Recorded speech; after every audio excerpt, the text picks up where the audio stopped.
ഇടുക്കി മൂന്നാറിൽ census duty അധ്യാപകർക്ക് ഇരട്ടി ഭാരമാകുന്നതായി പരാതി. നിശ്ചയിച്ചതിലധികം വീടുകളുടെ ചുമതലയും ഡ്യൂട്ടി ദുഷ്കരമാക്കുന്നുവെന്നാണ് എന്യൂമറേറ്റർമാരുടെ ആരോപണം. വീടുകൾ കയറിയിറങ്ങി വിവരശേഖരണം നടത്തുന്നതിനിടെ വളർത്തുനായ്ക്കളുടെ ആക്രമണ ഭീഷണിയും രൂക്ഷമാണ്. മൂന്നാറിൽ സെൻസസ് വിവരശേഖരണത്തിനായി നിയോഗിക്കപ്പെട്ട അധ്യാപകരാണ് കടുത്ത ജോലി സമ്മർദ്ദം ചൂണ്ടിക്കാട്ടി രംഗത്തെത്തിയത്. നിശ്ചയിച്ചതിലധികം വീടുകളുടെ ചുമതലയും ഡ്യൂട്ടി ദുഷ്കരമാക്കുന്നു.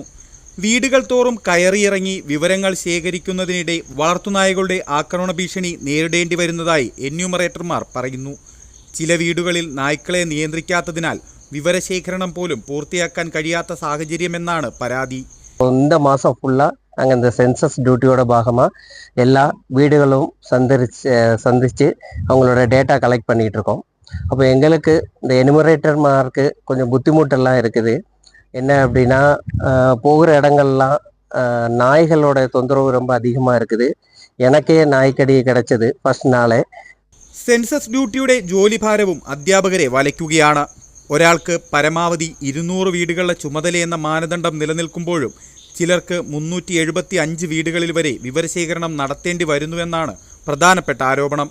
രാവിലെ സ്കൂളിലെ അധ്യാപനവും വൈകുന്നേരങ്ങളിൽ സെൻസസ് ജോലിയും ഒരുമിച്ച് നിർവഹിക്കേണ്ട സാഹചര്യം വിദ്യാർത്ഥികളുടെ പഠന നിലവാരത്തെയും ബാധിക്കുന്നുവെന്നാണ് അധ്യാപകരുടെ വിലയിരുത്തൽ.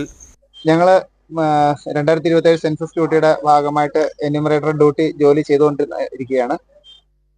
ഇവിടെ ഇടുക്കിയുടെ ഭൂപ്രകൃതി അനുസരിച്ച് തന്നെ ഞങ്ങൾക്ക് വളരെയധികം ബുദ്ധിമുട്ടുകൾ നേരിട്ടുകൊണ്ടിരിക്കുകയാണ്. ഞങ്ങളുടെ കൂടെയുള്ള സഹപ്രവർത്തന അധ്യാപകന് ആദ്യ ദിവസം തന്നെ നായയുടെ കടിയേൽക്കുകയും രാത്രി 12 മണി വരെ ആശുപത്രിയിൽ ചെന്നിരിക്കേണ്ട അവസ്ഥയുണ്ടായിട്ടുണ്ട്. അടുത്ത ഘട്ട സെൻസസ് ഡ്യൂട്ടിയിൽ അധ്യാപകരെ ഒഴിവാക്കുകയോ പകരം ദിവസവേതനത്തിന് അധ്യാപകരെ നിയമിക്കുകയോ വേണമെന്ന് എന്യൂമറേറ്റർമാർ ആവശ്യപ്പെടുന്നു. കൈരളി ന്യൂസ്, ഇടുക്കി.